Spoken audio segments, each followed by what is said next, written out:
सार्वजनीन एवं राजनैतिक जीवन में आपणकर पदांक समस्त अनुकरणीय।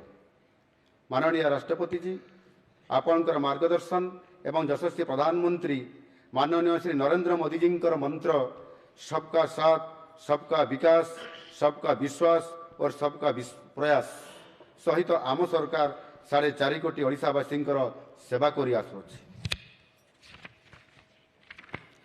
आम सरकार ओडिशार प्रत्येक वर्ग जेपरिक महिला, अन्नदाता, युव, गरीब, अनुसूचित जाति एवं जनजाति उत्सर्गीकृत भाव कार्य करुछि एवं आपणकर मार्गदर्शन रे आगुक मध्य यह जारी रहिबो। अल्प दिनर शासन रे आम सरकार लोकंकु स्वच्छ, निर्मल, दक्ष और प्रगतिशील शासन प्रदान करि आसुछि। सरकार और लोकंक भितरे थिबा प्रतिबंधक को भांगी सरकार को